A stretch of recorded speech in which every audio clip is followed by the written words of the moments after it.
ഹരേ കൃഷ്ണ. എല്ലാവർക്കും മാധവത്തിലേക്ക് സ്വാഗതം.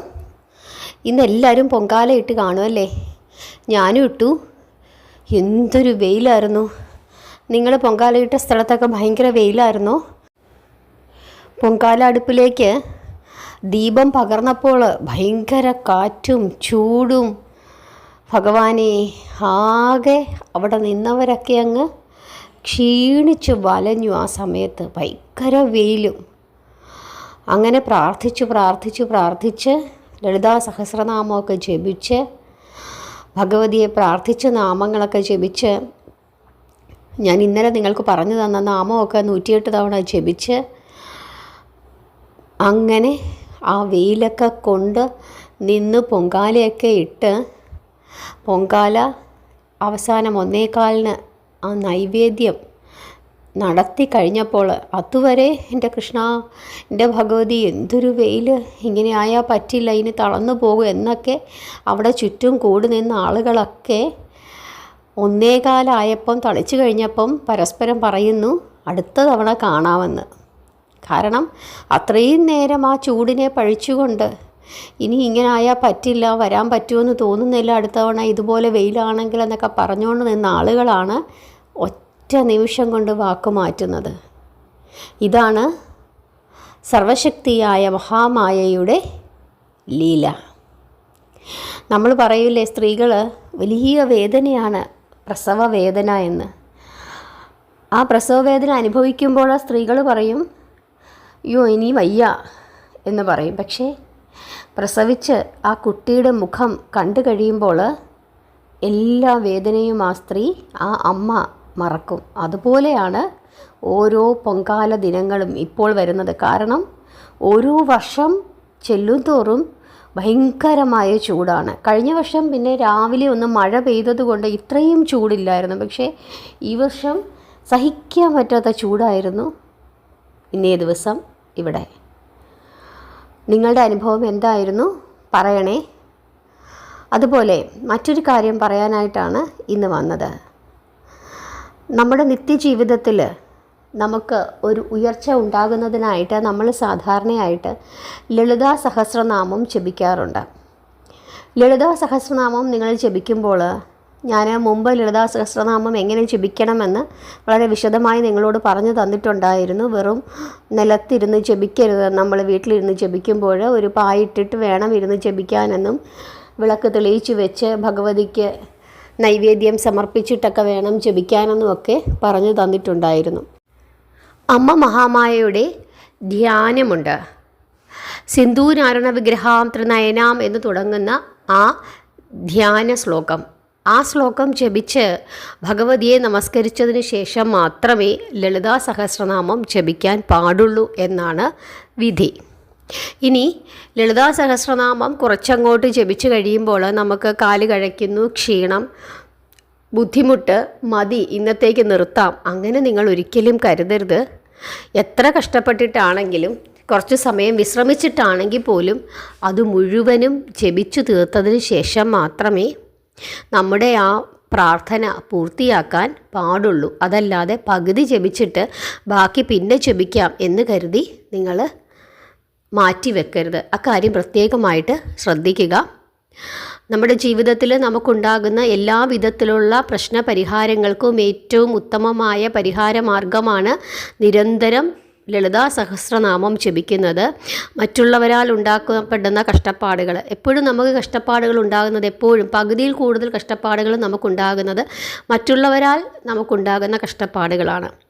അങ്ങനെയുള്ള കഷ്ടപ്പാടുകളിൽ നിന്നും നമുക്ക് മോചനം ലഭിക്കുന്നതിനും ജീവിതത്തിൽ ഉയർച്ച ഉണ്ടാകുന്നതിനുമൊക്കെ തന്നെ ഏറ്റവും ഒരു അത്ഭുതമായ ഒരു ടോണിക്കാണ് ലളിതാ സഹസ്രനാമം. പലപ്പോഴും പലരെയും നമുക്ക് കാണാൻ പറ്റുന്നുണ്ട്, അവരുടെ ജീവിതത്തിൽ ഇങ്ങനെ ഒരു വെച്ചടി എന്ന് പറയുന്നത് പോലെ, അതായത് ഒരു വളരെ സിസ്റ്റമാറ്റിക്കായിട്ട് അവരിങ്ങനെ ജീവിതത്തിൽ ഉയർന്നു വരുന്നതായിട്ട് നമുക്ക് കാണാനായിട്ട് പറ്റും. അതൊരു ചീത്തയായ രീതിയിലൊന്നുമല്ല, വളരെ കറക്റ്റായ രീതിയിൽ അവരിങ്ങനെ നല്ല രീതിയിൽ ഉയർന്നു വരുന്നതായിട്ട് നമുക്ക് കാണാനായിട്ട് സാധിക്കുന്നുണ്ടെങ്കിൽ അവർ തീർച്ചയായിട്ടും ദേവി ഉപാസകരാണ് എന്നുള്ള കാര്യത്തിൽ യാതൊരു തർക്കവുമില്ല. പക്ഷെ അവർ പുറത്ത് പറയുന്നുണ്ടാകില്ല. പക്ഷേ മഹാദേവിയെ അമ്മയുടെ രൂപത്തിൽ പ്രാർത്ഥിച്ചു കഴിഞ്ഞാൽ തീർച്ചയായിട്ടും നമുക്കൊരു സ്ഥിരതയുള്ള ഒരു ഉയർച്ച ഉണ്ടാക്കിത്തരും എന്നുള്ള കാര്യത്തിൽ 100% ഉറപ്പാണ്. ദേവിയെ എപ്പോഴും നിരന്തരം പ്രാർത്ഥിച്ചുകൊണ്ടിരിക്കുക, നിരന്തരം ലളിതാ സഹസ്രനാമം ജപിച്ചുകൊണ്ടേയിരിക്കുക. അതായത് ദിവസവും ലളിതാ സഹസ്രനാമം ജപിക്കുക. ഇനി പീരീഡ്സ് ആയിരിക്കുമ്പം ജപിക്കാൻ പാടുണ്ടോ എന്ന് ചോദിക്കുന്നുണ്ട്. 2 തരത്തിൽ അതിന് പറയുന്നുണ്ട്. പീരീഡ്സ് ആയിരിക്കുമ്പോഴും ജപിക്കാം എന്ന് പറയുന്നുണ്ട്, പീരീഡ്സ് ആകുമ്പോൾ ജപിക്കരുത് എന്നും പറയുന്നുണ്ട്. പീരീഡ്സ് ആകുമ്പോൾ ജപിക്കാമെന്ന് പറയുന്ന ആളുകൾ നമ്മളോട് പറഞ്ഞു തന്നിട്ടുള്ളത്, അതായത് അങ്ങനെ പറഞ്ഞു തന്നിട്ടുള്ള ആചാര്യന്മാർ എന്നോട് പറഞ്ഞു തന്നിട്ടുള്ളത്, പീരീഡ്സ് ആകുമ്പോൾ ജപിക്കാൻ വേണ്ടിയിട്ട് മറ്റൊരു സഹസ്രനാമം മേടിച്ചു വെക്കുക. അത് പീരീഡ്സ് ആയിരിക്കുമ്പോൾ ആ സഹസ്രനാമത്തിൻ്റെ ബുക്ക് ഉപയോഗിച്ചിട്ട് ജപിക്കുക. അതല്ലാതെ നമ്മുടെ പൂജാമുറിയിൽ വിളക്ക് തെളിയിക്കുന്നതിന് മുമ്പിൽ വെച്ചിരിക്കുന്ന സഹസ്രനാമത്തിൻ്റെ ബുക്ക് എടുത്ത് വെച്ച് ജപിക്കരുത്. ആ 2 തരത്തിലുള്ള ബുക്ക് മേടിച്ച് വെച്ചിട്ട് ജപിക്കണമെന്നാണ് പറഞ്ഞിട്ടുള്ളത്. കാരണം അമ്മ മഹാമായയാണ്. ഇപ്പം നമുക്കറിയാം ചെങ്ങന്നൂർ അമ്പലത്തിലെ വിശേഷം. അവിടെ ദേവിക്ക് ഇതേപോലെയുള്ള സാഹചര്യങ്ങൾ ഉണ്ടാകാറുണ്ട്. അത് വളരെ ഉത്സവമായി തന്നെ നമ്മൾ കൊണ്ടാടാറും ഉണ്ട്. അപ്പോൾ അതുകൊണ്ട് തന്നെ മഹാദേവിയെ പ്രാർത്ഥിക്കുന്നതിൽ നമുക്ക് പീരീഡ്സ് ആകുന്നു എന്നുള്ള കാര്യം വിചാരിച്ചിട്ട് നിങ്ങൾ പ്രാർത്ഥിക്കാതിരിക്കേണ്ടെന്ന ആവശ്യമില്ല എന്നാണ് എനിക്ക് തോന്നുന്നത്. കാരണം അങ്ങനെ പ്രാർത്ഥിക്കുന്ന ആളുകൾക്കൊന്നും തന്നെ യാതൊരു ദോഷവും ഉണ്ടാകുന്നതായി ഞാൻ കണ്ടിട്ടില്ല. പക്ഷേ അവർ 2 രീതിയിലാണ് ആ സമയങ്ങളിൽ പ്രാർത്ഥിക്കുന്നത് എന്നുള്ളതാണ് അതിൻ്റെ ഒരു കാര്യം. അതായത് പീരീഡ്സ് ആയിരിക്കുമ്പോൾ നമ്മുടെ മുറിയിലിരുന്നിട്ട് നമ്മൾ പ്രത്യേകം ഒരു ബുക്ക് വെച്ചിട്ട് നമ്മൾ പ്രാർത്ഥിക്കും. ആ സമയത്ത് വിളക്ക് തെളിയിക്കുകയോ അതല്ലെങ്കിൽ ഭഗവതിക്ക് നൈവേദ്യം സമർപ്പിക്കുകയോ ഒന്നും തന്നെ ചെയ്യാറില്ല. അല്ലാത്ത സമയങ്ങളിൽ വിധിപൂർവ്വം ചെയ്യും. പക്ഷേ മനസ്സിൽ ഈ 2 സമയങ്ങളിലും മനസ്സിൽ തൻ്റെ പെറ്റമ്മയുടെ രൂപം അതല്ലെങ്കിൽ അമ്മയെ പോലെ ഉള്ള രീതിയിലാണ് മഹാദേവിയെ കണ്ടുകൊണ്ട് പ്രാർത്ഥിക്കുന്നത്. കാരണം നമ്മൾ കാണാറുണ്ട് അല്ലേ, ഒരു മകനോ അല്ലെങ്കിൽ മകളോ എത്ര തന്നെ തെറ്റു ചെയ്താലും അവൻ അമ്മയുടെ അടുത്തേക്ക് ഓടി വരുമ്പോൾ അമ്മ 2 കൈയും കൊണ്ട് നീട്ടി സ്വീകരിക്കുന്നതായിട്ട് നമുക്ക് കാണാനായിട്ട് പറ്റും. കാരണം എത്ര തെറ്റ് ചെയ്താലും സമൂഹം മുഴുവൻ ഇയാൾ തെറ്റ് ചെയ്തു എന്ന് പറഞ്ഞാലും ആ അമ്മ ഒരിക്കലും എൻ്റെ മകൻ തെറ്റ് ചെയ്തു, എൻ്റെ മകൾ തെറ്റ് ചെയ്തു എന്ന് ഒരിക്കലും പറയാറില്ല. ചിലപ്പോൾ ആ അമ്മ 100% ചീത്തയായ ഒരു സ്ത്രീ ആയിരിക്കും. അതായത് വേണ്ടാത്ത രീതിയിലൊക്കെ സഞ്ചരിക്കുന്ന ആളായിരിക്കാം, ചിലപ്പോൾ മോഷണം ചെയ്യുന്ന ആളായിരിക്കാം, അതല്ലെങ്കിൽ ദുർമാർഗത്തിൽ കൂടി സഞ്ചരിക്കുന്ന ആളായിരിക്കാം, ഭയങ്കര ദേഷ്യക്കാരിയായിരിക്കാം, മറ്റുള്ളവരെ വഴക്ക് പറയുന്നവരായിരിക്കാം. പക്ഷെ അങ്ങനെയൊക്കെ ആണെങ്കിലും അവരവരുടെ മക്കളുടെ കാര്യത്തിൽ ആ അമ്മ എപ്പോഴും എന്തായിരിക്കും, സ്വാർത്ഥമതിയായിരിക്കും. അതുപോലെ വല്ലാത്തൊരു സ്നേഹം തൻ്റെ മക്കളോട് അമ്മയ്ക്ക് ഉണ്ടാകാറുണ്ട്. പക്ഷേ ജീവിതത്തിൻ്റെ സാഹചര്യങ്ങൾ കൊണ്ടോ അതല്ലെങ്കിൽ അവരുടെ അറിവില്ലായ്മ കൊണ്ടോ ഒക്കെ പലപ്പോഴും ചില അമ്മമാർ മക്കളോട് അവർ വിചാരിക്കുന്നത് അവർ ചെയ്യുന്ന കാര്യങ്ങൾ ശരിയാണ് എന്നാണ്. പക്ഷേ പലപ്പോഴും അത് ശരിയാകണമെന്നില്ല. അതിന് കാരണം അവരുടെ അറിവില്ലായ്മയാണ്. അങ്ങനെ സംഭവിക്കുന്നുണ്ട് എന്നുള്ളതല്ലാതെ ഉള്ളിൻ്റെ ഉള്ളിൽ എപ്പോഴും തൻ്റെ മക്കൾക്ക് നല്ലത് വരണമെന്ന് ആഗ്രഹിക്കുന്ന അമ്മമാരാണ് 100% ഉള്ളത്. പക്ഷേ പലപ്പോഴും അവർ ചെയ്യുന്ന കാര്യം നെഗറ്റീവായിട്ട് വരാറുണ്ട് എന്നുള്ളതാണ് പലപ്പോഴും ഒരു വാസ്തവമായ കാര്യം. കാരണം മക്കളെയൊക്കെ ചിലപ്പം വല്ലാതെ അങ്ങ് കൊഞ്ചിച്ച് അവർ പറയുന്ന കാര്യങ്ങളെല്ലാം അങ്ങ് അനുസരിച്ച് അവരെത്ര തെറ്റ് ചെയ്താലും അതെല്ലാം ശരിയാണ് എന്ന് പറഞ്ഞുകൊണ്ടിരിക്കുമ്പോൾ ചിലപ്പം കുട്ടികൾ വീണ്ടും വീണ്ടും ആ തെറ്റിലേക്ക് പോയെന്നിരിക്കും. അതൊക്കെ അമ്മ മനസ്സിൻ്റെ ഒരു പ്രത്യേകമായ സഞ്ചാരത്തിൻ്റെ ഭാഗമായിട്ട് സംഭവിക്കുന്നതാണ്.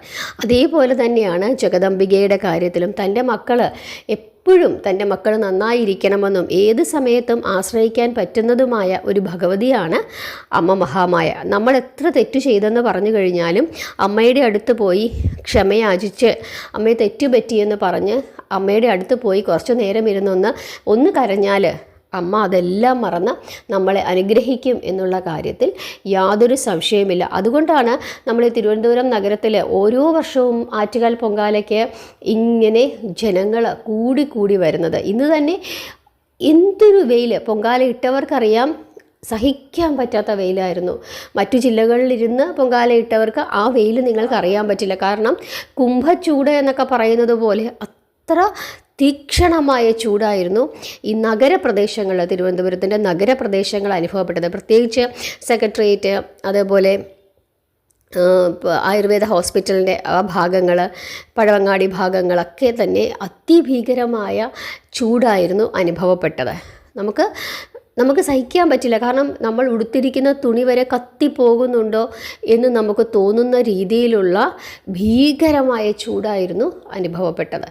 എന്നിട്ടും ഇതെല്ലാം കഴിഞ്ഞിട്ട് പരസ്പരം ആളുകൾ പറയുന്നത് അടുത്ത തവണ നമുക്ക് കാണാം കേട്ടോ എന്നാണ് പറയുന്നത്. കാരണം അടുത്തിരുന്ന് കുറേ നേരം വർത്തമാനമൊക്കെ പറഞ്ഞ് പൊങ്കാലയിട്ട് കഴിഞ്ഞപ്പോഴേക്കും പല സ്ഥലങ്ങളിൽ നിന്ന് വന്നവരല്ലേ, അവരൊക്കെ പരസ്പരം പരിചയപ്പെട്ട് അങ്ങോട്ടും ഇങ്ങോട്ടും സഹായിച്ച് വളരെ ഒരു ഷെയറിങ് മെൻറ്റാലിറ്റിയാണ് ഈ പൊങ്കാല സമയത്ത് നമുക്ക് കാണാനായിട്ട് പറ്റുന്നത്. കാരണം ഒരാളുടെ കയ്യിൽ പഴമില്ലെങ്കിൽ മറ്റേ ആൾ കൊടുക്കുക, അതല്ലെങ്കിൽ നമ്മളുടെ അടുപ്പിൽ തീ നീക്കാനായിട്ട് ചിലപ്പോൾ ചൂട് കൊണ്ട് നമ്മൾ മാറി നിൽക്കും. കാരണം അടുത്തോട്ട് പോകാൻ പറ്റില്ല.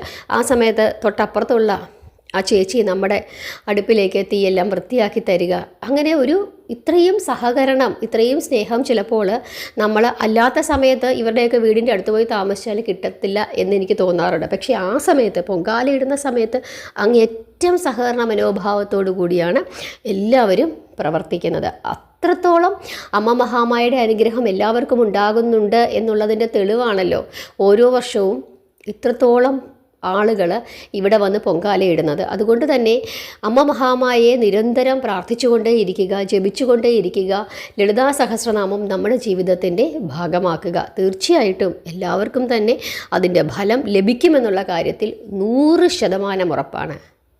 എല്ലാവരെയും ഭഗവാൻ അനുഗ്രഹിക്കട്ടെ. അമ്മ മഹാമായയുടെ അനുഗ്രഹം എല്ലാവർക്കും ഉണ്ടാകട്ടെ. അതേപോലെ നിങ്ങൾ പൊങ്കാല ഇട്ടവർ നിങ്ങളുടെ അനുഭവങ്ങൾ കൂടി ഈ വീഡിയോയുടെ താഴെ കമൻറ്റായിട്ട് രേഖപ്പെടുത്തുക.